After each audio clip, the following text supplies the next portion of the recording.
Robbin, it's so nice to see you. Thank you for being on the Be Loved podcast. Well, thank you for having me. I'm excited. Yeah, I'm excited to talk to you too. Last we talked was during our New Jerusalem study that we did virtually.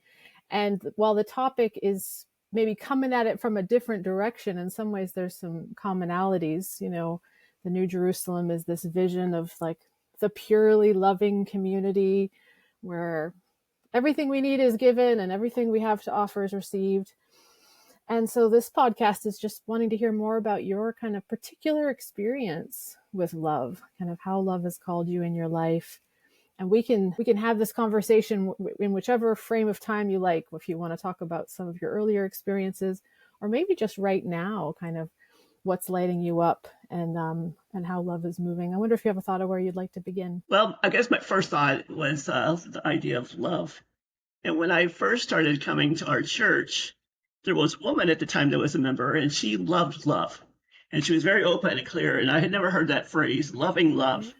And she used to always talk about that every interaction that she had with people, anybody, she wanted it really to focus on it coming from a place of love. And that was just, I had never heard of such a thing before. And I was intrigued by it. And I know I thought we had many conversations about this. And I thought, gosh, how hard that is because you're not always in the same frame of mind every day when you wake up. Maybe you don't always feel well or you're aggravated with whatever, all these scenarios and how hard that would be. But these days, I've gotten to where I really want to practice that. And I've tried to practice that. And I feel like I'm not there 100%, but I feel like I've come a long way at the same time because I could look at my own inner happiness and I feel like I'm happier more than I ever used to be when I was younger for no reason. So I think it's for no reason, but I think it's that a connection to love that is the main reason. Making that intention. Yeah, making that my priority every day. Making that your priority, yeah. Yes. And I wonder when you share that you're doing better at it now than you used to, when do you know that you're in a place of love with someone in your conversation? When you reflect on that, do you have a sense of like right now, how different gets me excited and thrilled. And there's no feeling a sense of excitement for that. It's just that excitement, and I feel that love, and I know you come from a place of love, and it just I don't know, it thrills me. Feeling that sense of there's excitement, there's energy, connection, yeah, for sure, connection. And you mentioned you have a sense that I'm also coming from a place of love, so that helps you to feel. At the very least, your intentions are there. And I think that plays a huge factor for anybody, no matter if they have that intention, you can see it. You can feel it. Do you have a sense of some words that you might use to describe when you know you're maybe not in that place or you're not hitting it right? Well, I had an experience recently. We went to Florida, or I went to Florida 3 to 4 weeks ago for my mother's celebration of life. She passed away in May. And it wasn't even that. It was on my drive to the Columbus airport.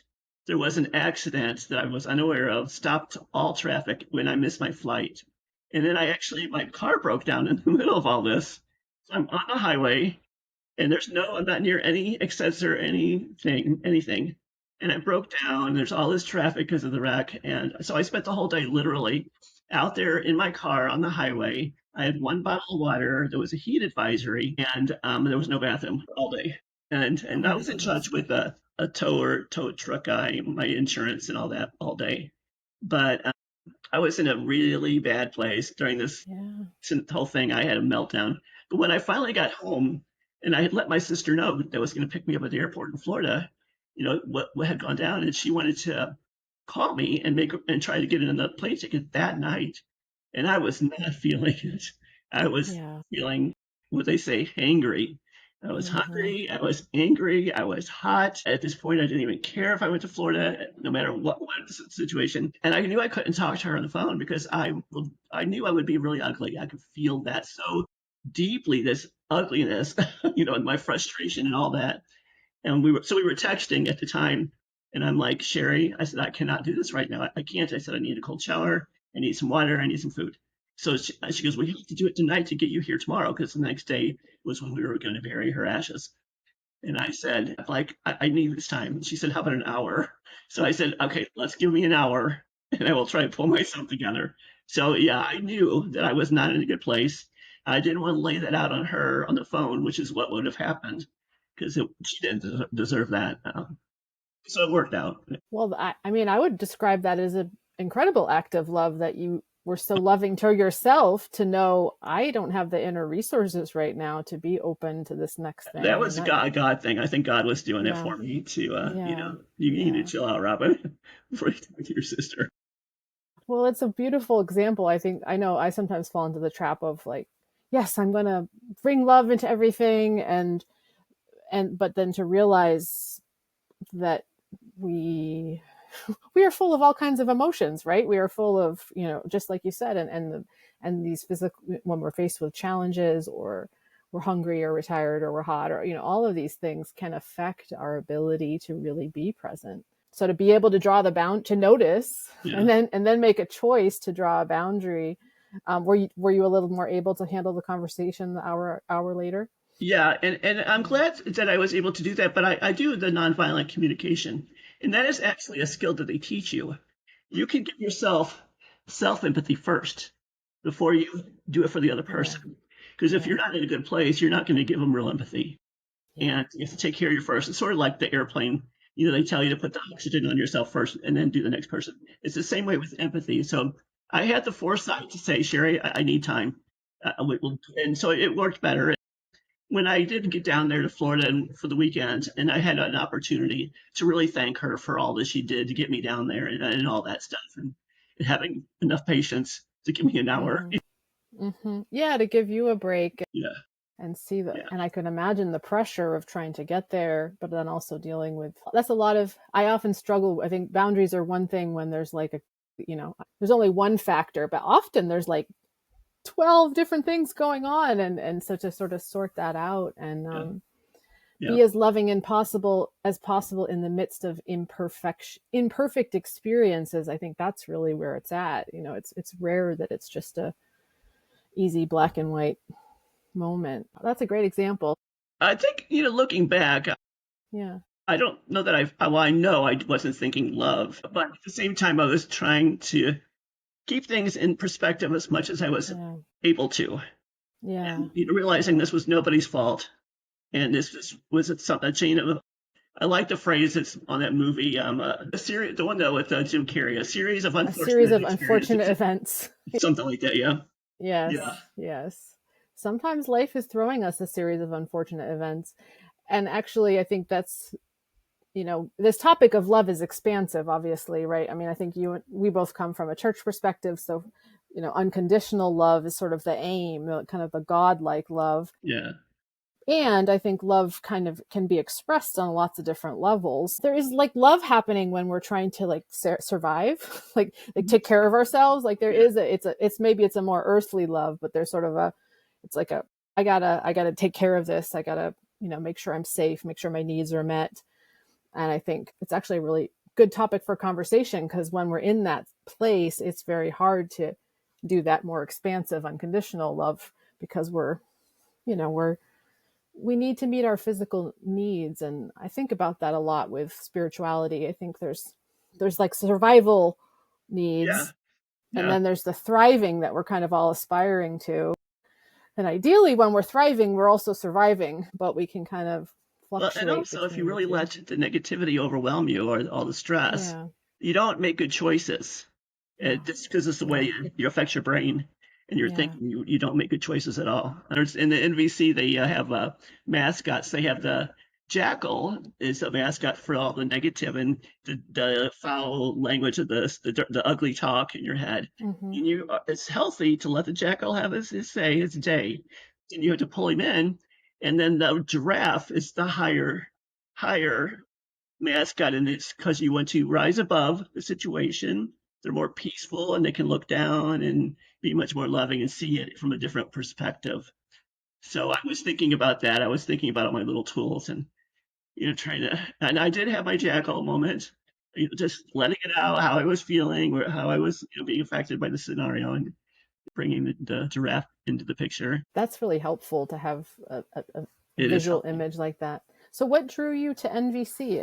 And maybe you can share how that sounds like that's something that's been useful in your It has been. desire to be more loving. Well, when the Tituses used to do the 9/11 memorial Mm-hmm. events every year for the Mm-hmm. anniversary of that, and with Alyssa, and then every 5 years they would do a really bigger event, and they had gotten a woman who does the nonviolent communication to do some free workshops at those events. And so I actually was introduced to it. Well, before that, I had joined a group here that was the Champaign County Peace Alliance. And they were a new group. And I was like, oh, yeah, I want to do this. And they were going to have a person come and do classes. And that part didn't pan out. But we had also went to the Dayton Peace Museum and did an NVC 101, and that was the first time I had seen it happen, and then after that, then the Tituses would bring her to their events, and so I just got into it and got hooked. Very cool. So it was through their peace advocacy work, which has been Yes, such an incredible emergence from their grief and their yes. sadness around Alicia's passing on 9/11. But they've So done some incredible work, and now it's affected you. So, yeah, I've yeah. been toying around with the idea of teaching it. It takes a lot of Mm-hmm. training, but I really Mm-hmm. would like to do that. Really get Mm-hmm. certified to be a trainer, Yeah. yeah, and teacher. Can you share any experiences as you've been learning it, where you've seen it in practice or seen its usefulness? One is it's about connecting to the other. Even if there's conflict or strife, we all have universal needs and feelings, and that's pretty much the crux of the thing. And so in the 101, you learn about the universal needs and feelings. Like everyone wants to be safe, everyone wants to be heard, everyone wants to be able to have food and shelter for themselves and their families. I mean, these are universal needs, and we can find connection in just these simple things here.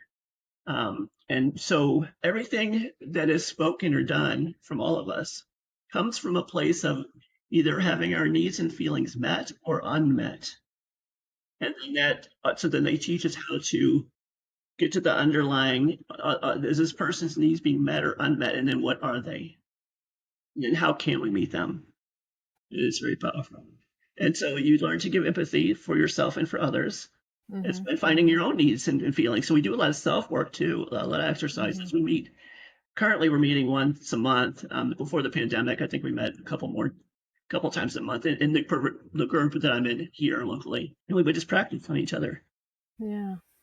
And have you taken those skills into other environments and sort of seen It's them be not as easy useful? as it sounds, but yes, I can imagine the translation is tricky. Yeah. we have moments where we can celebrate our triumphs or mourn our lack of in Mm-hmm. whatever Mm-hmm. situation we find ourselves in. So I know a lot of times after something's been said or done, I'll be thinking, "Oh, I could use the NVC there. Why did I forget it?" But I have Sure. tried Yeah. in the outside Yeah. world Yeah. to do it. And yes, it does help. It really does help. It's interesting how it can diffuse Sort of potential, diffuses energy or yeah, potential energy, yeah, conflict. Yeah. Well, I definitely it feels like very much a holy city practice yeah, to yes, find our common. We think we're all so different. We think right. we're so different from each other, and we get in these stances of competition and confusion, and so that's very powerful to just remember at the heart where we Yeah. actually have very similar Yeah. motivations to others. I wonder what kinds of communities you've been in your life where love flows well. An AA group, believe it or not, 12-step groups. Huh? My late husband was an alcoholic, and I got involved in Okay. Al-Anon and even going to the AA meetings. Yeah. Those people are so broken, Mm-hmm. and they have that connection. They have that shared life experience on some level. Mm-hmm. Mm-hmm. Even if they're all different, they come from a real deep wounding for most of these people. And Yeah. they help each other, the ones that really work at it. Now, there's Yeah. people who go in there because they're court ordered and they're not working it, and it doesn't work Sure. for them. But if they're Sure. there because they want what that guy has and they work it, you can see but they all help each other. They're there for each other, and there's a lot of love and connection Mm-hmm. and community, Mm-hmm. even Mm-hmm. for those who are in Al-Anon, like myself, which is for friends and families. When my husband died, I was going to Al-Anon probably for about a year, and then my husband passed away, and he never went to the meetings. He never got sober. He died from cancer. But it was interesting that the people, even on the A side of those meetings, were very supportive of me and really helped me out. They were there for me. And Yeah. I got so much support. And that was before I started going to our church. That was my real first experience with learning um, how to be empathetic and listen. I come Hmm. from a loud family, and we and we talk over each other, and then we get louder because we're not being heard, and everyone wants the last word. Yeah. The 12-step meetings, number one is you can't interrupt. You're not allowed to interrupt anybody else. They have their say, and then when they're done, they say, I'll pass or whatever to indicate that they're done. And then the next person can speak. And you're also told not to even think but to really listen to the other person. So that was my first experience with really listening, not thinking about what I want to say next, and taking turns and really allowing other people to be heard.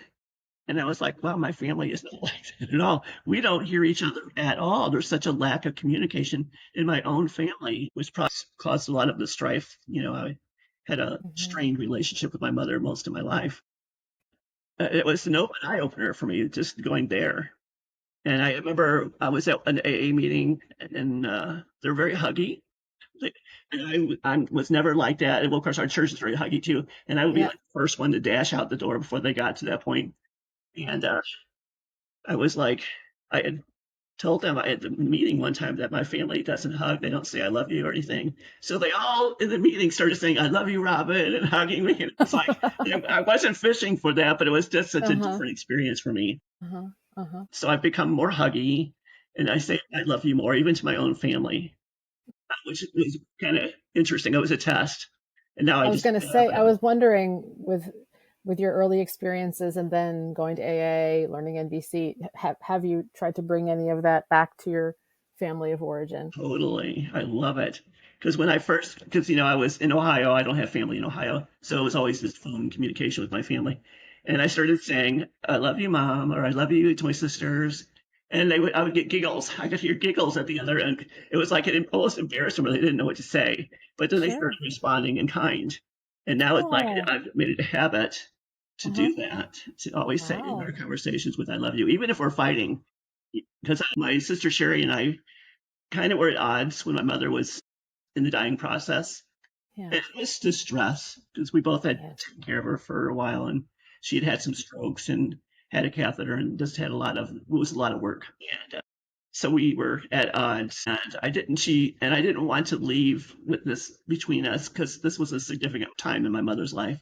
And I had told her that I loved her, and we still have kept that connection, and have come to this understanding that we were distressed didn't mean anything between us, taking care of, we're doing the best we can for our mother.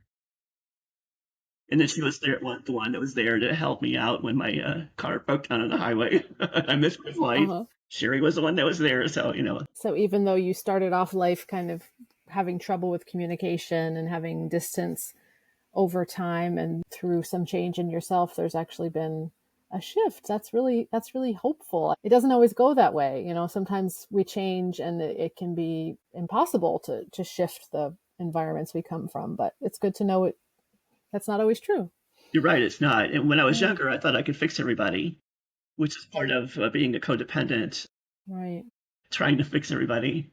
And in Mm-hmm. my family, especially. And that was another reason why I chose to get involved with the NBC, thinking I could turn things around with my family. Mm-hmm. Mm-hmm. But so I have chosen to try to lead by example because you Mm-hmm. can't tell people what to do and they don't listen, even your family, even if you think it's best, they don't listen. Right. In fact, usually they get more defensive.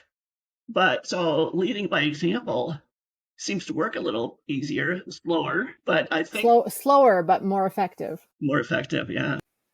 That's beautiful. Yes, I think that is like the mysterious paradox is when you kind of surrender control and realize you actually can't change other people, but you actually do the work of changing yourself that has a has an effect on the people around That you. goes It's back to be the love, wonderful. right?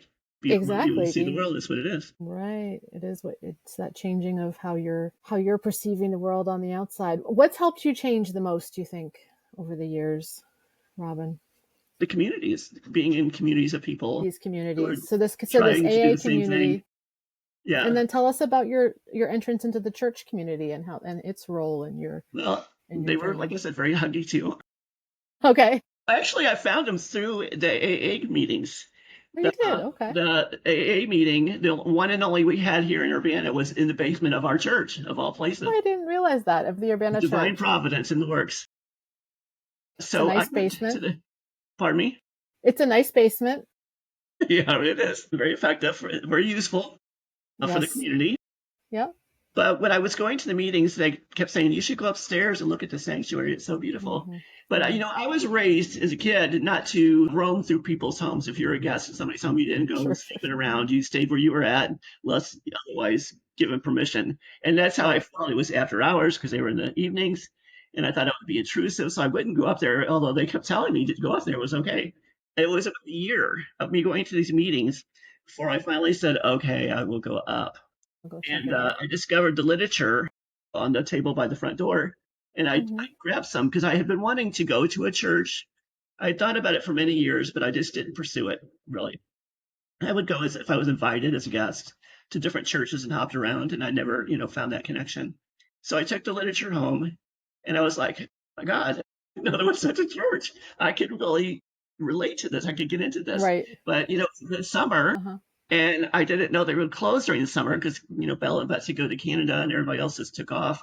So I had gone during the summer and found out that they didn't. I read the sign and found out it took me a lot of courage to go to the church by myself. So I had to drum up the courage again later in the season when they reopened. But I did, and like Do I you said, remember what it was in the literature that made you interested? What was well, the pamphlet that I you can't found? remember specifically, but I know that growing up, we church hopped a lot. My mother was always searching. She Oh, eventually okay. settled in Lutheran church, but I remember the church hopping quite a lot, and I always had questions.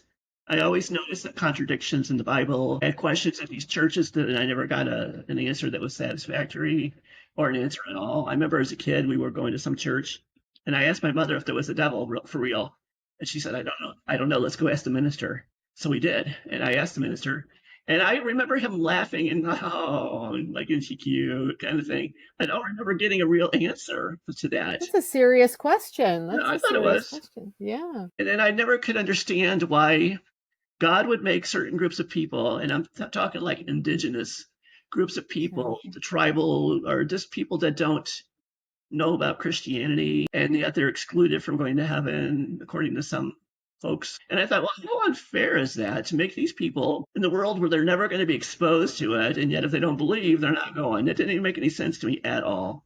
Yeah. Like, what kind of a God is that? That didn't make any sense to me. So it was that universal loving embrace that message must have been in the literature somewhere Yeah. that drew you in. And I remember once when I was little, I was reading the Bible on the New Testament or something. And, Jesus would say, drop everything and follow me, let the dead bury the dead, those kinds of things. And I remember having this thought once, maybe we're really supposed to do that. Because, I would ask my mom or these ministers, no, it's a figure of speech, or kind of, have to drop everything and go barefoot in the wilderness, in the world.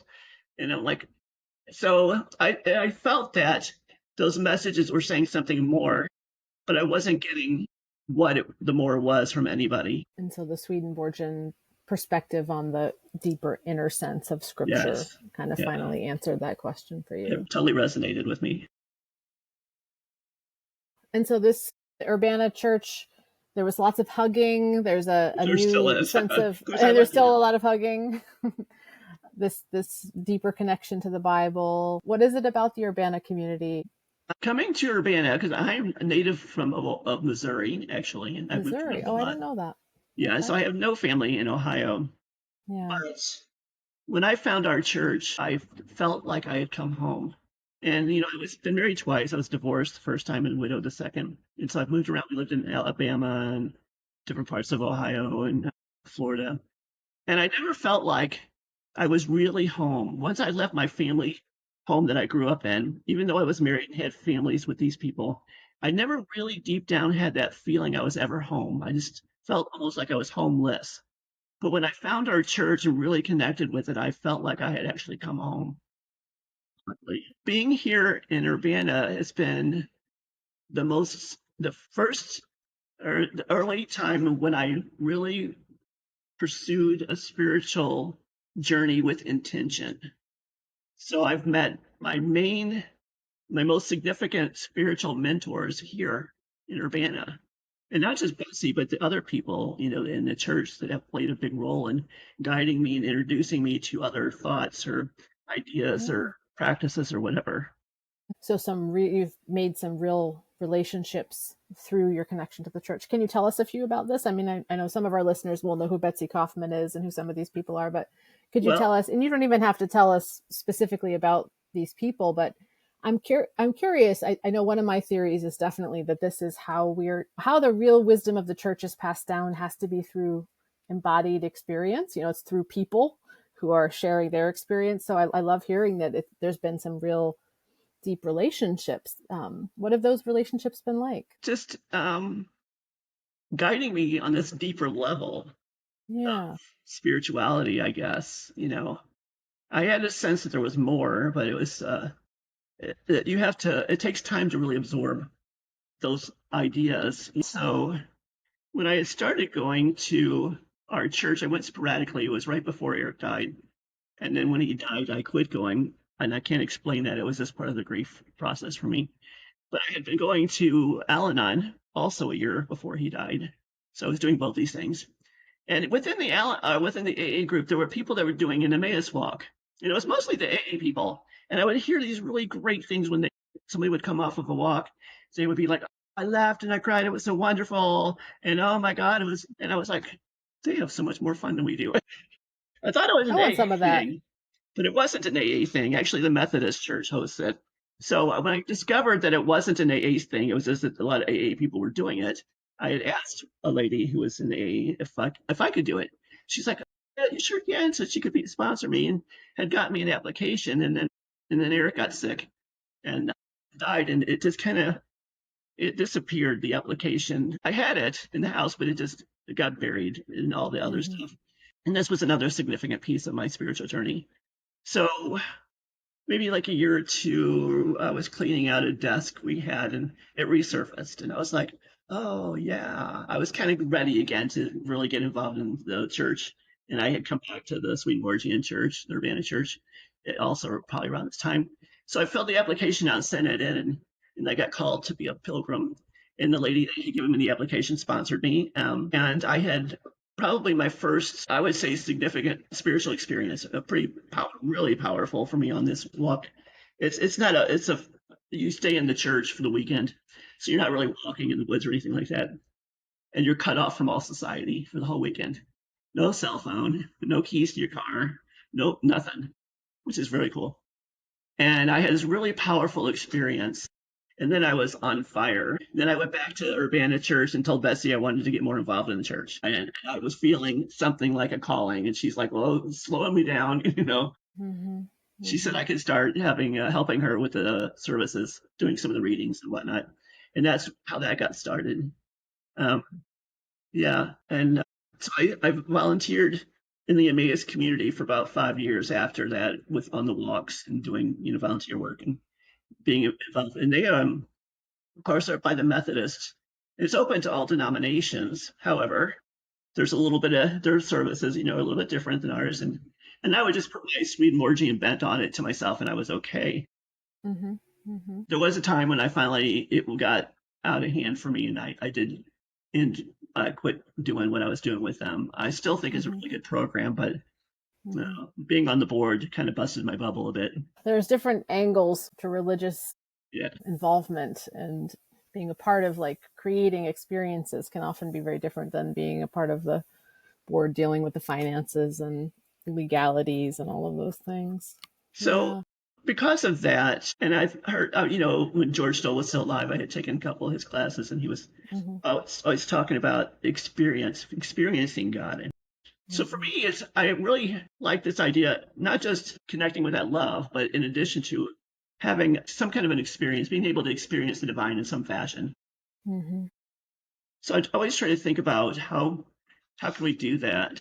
What is it you think about the Emmaus walk that was such a great incubator for you for spiritual experience? Do you have a sense of that? Yes and no. Mm-hmm. Yes, in that there's your schedule while you're there is they have your whole schedule planned out from the moment you Mm-hmm. wake up to the moment you go to bed, and there's a lot of up and down. I think I hate to say this, but I think a lot of it's psychological because Mhm. they have you Mhm. laughing and crying, laughing and crying, laughing and crying. So your emotions are going, whoa, and they're feeding you a lot of sugar Mhm. too. They feed you a lot of sugar. That's Well, funny. when you think about it, I really feel like that plays a part in really Interesting. breaking down your emotional or something psychologically so that it helps to open you up, maybe. Mhm. There's so many Interesting. people that say they have some kind of experience, and if not that weekend, then soon after, because you're on this cloud nine high for at least a week or so after a lot of people I've talked to, where you're just up there floating. Even once you go home, you eventually come down to the real world. So there's something to be said for it's supposed to be modeled after the Catholic Cursillo, which I have never been on, but I've heard about it Okay. now. Mhm. Mhm. And I do Interesting. think that for whatever reasons, their format does something psychologically that opens some people Mhm. up. It doesn't work Mhm. for everybody. Mhm. I got to be on a team after I had done the walk myself as one of the leaders. And they have you sitting at different tables with your pilgrims. And there was a woman who had a lot of anxiety and she was bipolar and she couldn't, there's a lot of people there, they all sleep in the church. And so that's really triggered her anxiety. And I don't think she brought her medications with her that weekend. So this wasn't a really good experience for her. And so Mhm. for people like that, yeah, Yeah. yeah, Interesting. Interesting. It almost sounds like the way kind of psychedelics can affect you, like where that open you up. That so different kinds of retreat environments, or I mean, I can imagine it. It's making me think about my early days with like the Swedenborgian Church Youth League, and it almost was like a euphoria, yes, being there with the other teens and sleeping in a new place, and so you sort of tap into kind of a different level of consciousness almost through the yeah, schedule, which can be helpful, kind of opening up this window into some higher state, but it's not really sustainable, right? Like at some right. point you It come goes, yeah. back down. Yeah. And there's a lot of surprises too. So there's that element of Mhm. surprise that Mhm. happens consistently throughout the weekend. Hmm. They're good surprises, but like I said, if you're prone to mental issues anyway or emotional or whatever, might not be a good thing for you. Interesting. Yeah. So that weekend opened you up to spiritual experience, and you were just, was I right that you were sharing that that experience, like how do you hold spiritual experience now? Not as Does it feel profoundly. What? not as Maybe I profoundly? shouldn't use that word. Just not as powerful, but I guess I do. I know there are different levels. People have experienced the divine in so many different ways. So I think I have. Maybe I could say smaller, but I don't want to dismiss the significance of that. So that's not the right word I want to like to use. Just yeah, I was knocked off my socks. My Mm-hmm. experience Mm-hmm. at the walk. Mm-hmm. Maybe it was because it was the first time, and maybe it's because my emotions had been on a roller coaster. But I've had more sublime, I guess you Mm-hmm. could say, experiences sometimes that I would still say was divine, or even Yeah. just when things happen and it's just a God thing.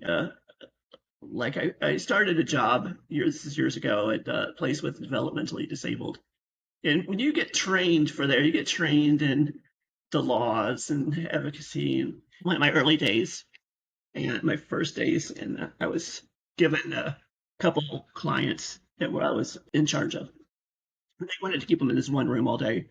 Not a good plan, but anyway, one of my guys needed to walk a lot, and he left the room, and I was required to go bring this person back into the room, and nobody told me what I was supposed to do. They're just so I go out of the room and I find this guy, and it was not that hard to talk him into coming back into the room.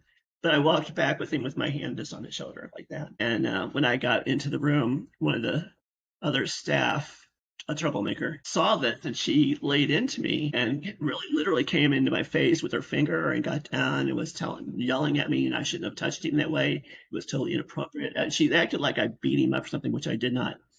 And everybody else was watching the staff. Nobody intervened or said anything. I could see I felt like I was being fed to the wolves.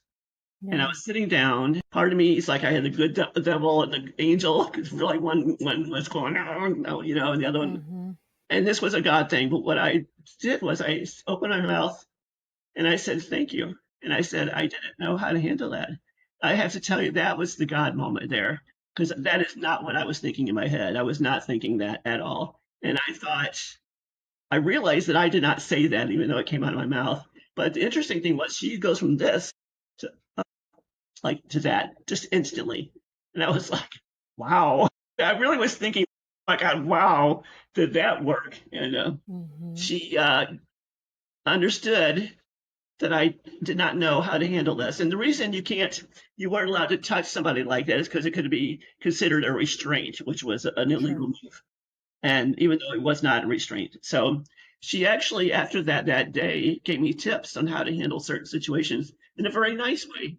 But it was just crazy how it just diffused this just by saying thank you. And it wasn't me, it was God saying it for me. So that was I a very love cool that moment. example. And from as a listener, to me, I mean, that's way better than seeing a big booming voice in the clouds, because that's you acting in a way that has a direct embodied effect on a relationship, on another person. I mean, that's the spiritual experience I'm looking for. I know. I mean, Yeah, I've definitely had very profound dreams. I've had very profound kind of visions of God, but I think all of it, and I think this is very much at the heart of the new church, is that's lovely. They're nice. It's a bonus, just like it's nice to kind of build a beautiful cathedral and walk into it. But where the rubber really hits the road is, can we love each other and can we get along? And what a beautiful example of meeting someone who was really kind of looking to pick a fight, it sounds like, or, yeah, yeah, you know, that could have, if your ego had been up, that could have gone all kinds of negative ways. But then that small act opened up this window for actually some benefit to you. It sounds like you then had this new relationship with someone who gave you yeah. the information you needed.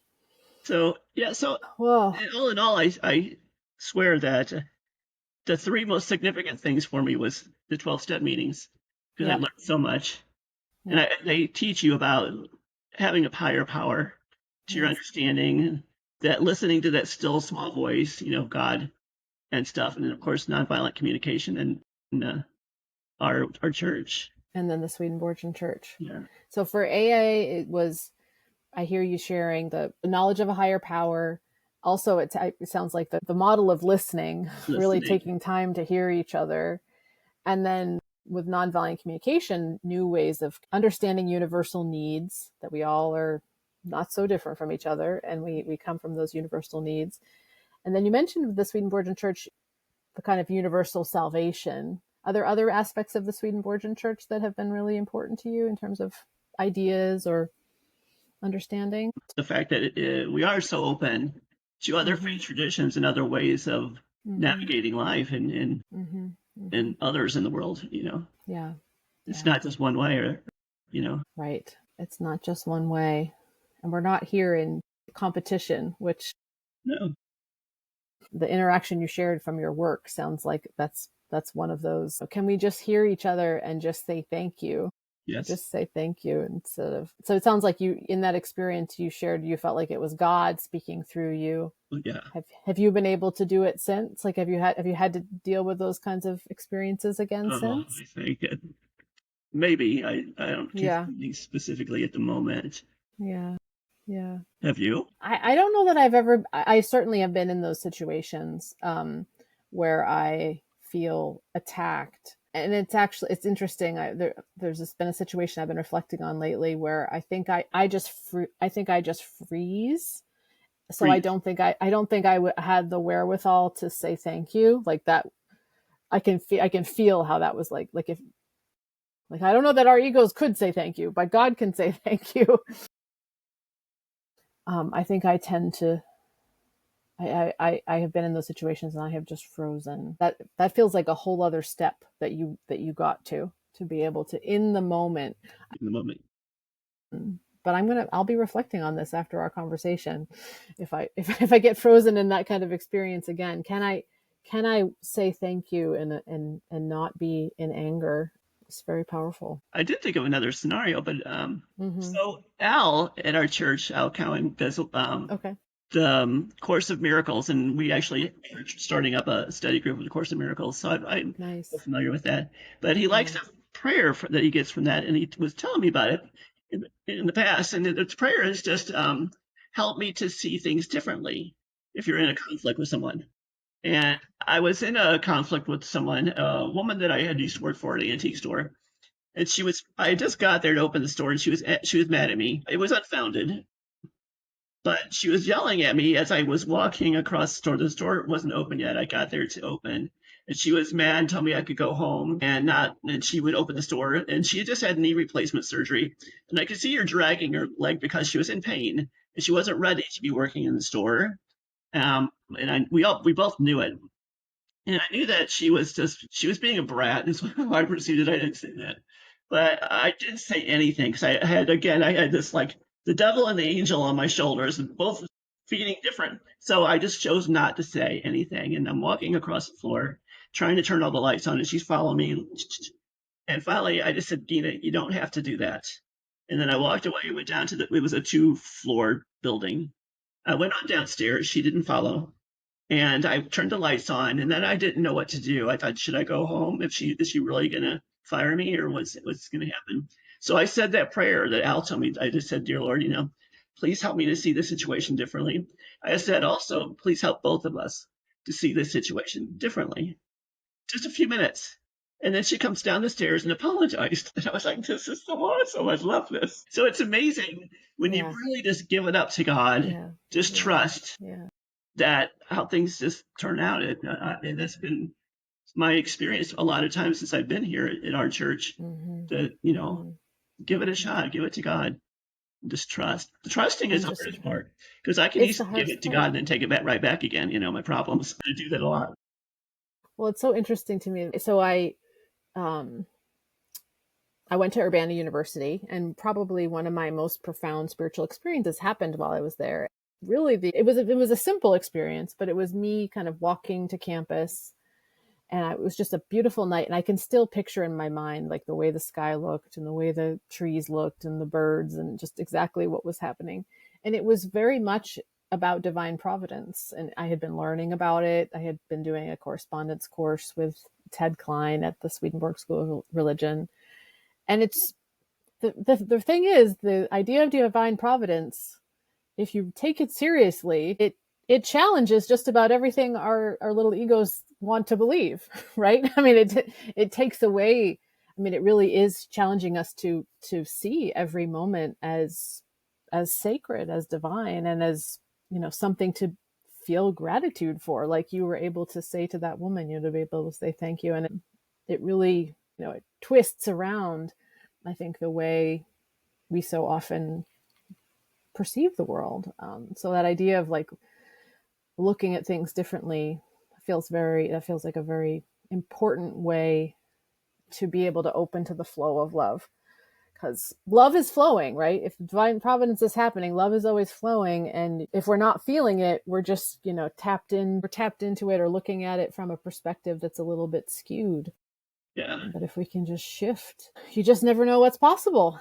Yeah. What I like about that particular prayer is that you are, by saying, help me to see things differently, you're acknowledging that you're not necessarily right, even if you think you are, that there Right. could be another way, you know. Yeah. And that's a Yeah. big one for me because I like to think I'm always right.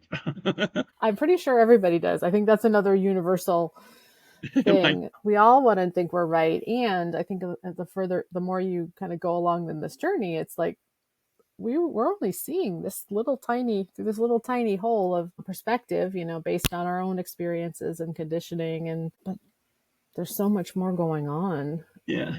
Yeah. These days, I'm okay with the idea that I don't know anything. And Yeah. plus, it becomes a relief to just say, I don't know. I don't know anything. Yeah. Just give it to God. He'll figure it out. I have a friend. He likes to talk about the weird third thing. I love this, and this is one of my favorite thing about him.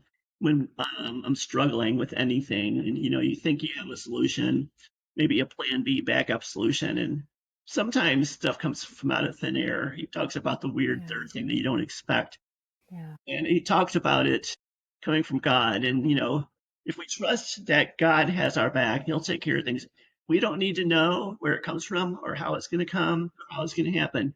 God has all that figured out. We just trust it's going to happen and just put it out there.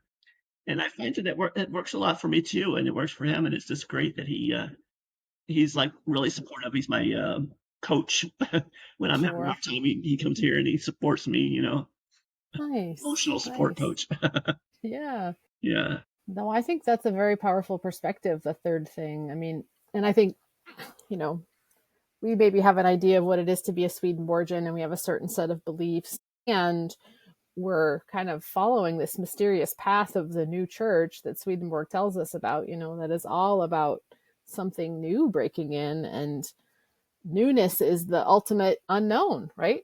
Newness is the thing that it is the third thing in some way.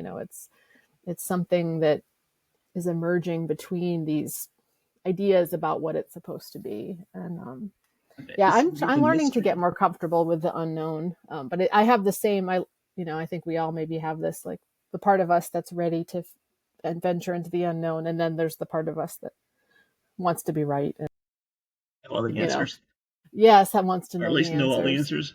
Yeah, but it does get a little less satisfying as you go along. Probably because you're proven wrong more and more times. When you're, young, you think maybe it's possible that you could always be right.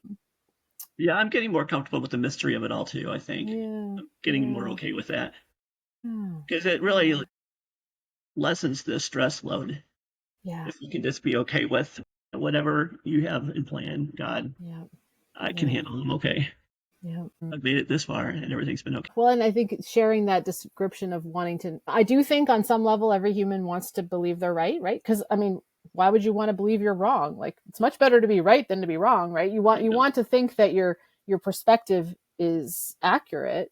So all of us are kind of walking around wanting to be right, and it does seem like what's shifted though is we're starting to become aware of that. That's what we're up to, and how much, many of the modalities you've shared, like nonviolent communication, they grow out of that awareness. Like, okay, let's just be aware that we're all going to sit in a room and talk, and we're all going to be motivated to want to feel safe, to want to be heard, to want, what does it look like to really to know that, and to have some empathy and compassion, and then how to speak to each other, when maybe we're all knowing that at different levels. Not everybody's maybe even that conscious of what's going on. It's tricky business, very tricky business. Well, any last thoughts about love, or what's next for you think? Getting more training with the nonviolent communication. You wanted to go a little further with that. We've decided to start up another study group with the Course in Miracles. Okay. There's also this, I discovered this organization many years ago called Heart Math, and they're based in Oh, yeah, yeah. California. Yes, So I've heard a you're bit, aware of bit them. about them. Okay, Yeah. well, I'd love they have a meditation technique where you that I Mm-hmm. like to start my day with, or even in my day with, when you're Mm-hmm. doing a little meditation and connecting with the divine, having Mm-hmm. that love come in through you and then out through your heart into the world. Mm-hmm. And I think that adds to my happiness because I find when I start my day that way, I do feel happier. And Yeah. I've been doing Yeah. it, the last years too. And so I think that's also added because I'm just allowing that to come in intentionally Yeah. into Yeah. myself and just putting it out there in the space around me. Mm-hmm. So I just kind of Yeah. like to want to explore that maybe on a deeper level, just that idea of intentionally. We talk about the God's influx that comes in us, and just thinking about the idea of that, including that love, that deep unconditional love. And if we Mm-hmm. send it out through our heart, then too, that we're filling, the world, or at least the world around us, with that same energy. Mm-hmm. I love that. Yeah, I've been interested in that institute, learning more about it, because it does seem like many of the practices that they have are based on love and truth, Yes, and yes, how to embody, and really kind of taking everything we've learned, about science and how the body works and breath, and coming up with new modalities yes. to keep our focus. Our focus is very powerful. Where we put our attention can really change things. Yeah. Cool, Robin. Well, I'm so glad to be on the journey of love with you, and Yeah, me I too. wish you many blessings on your move Thank you. and on all that's unfolding in Urbana. Thank you. Love to you.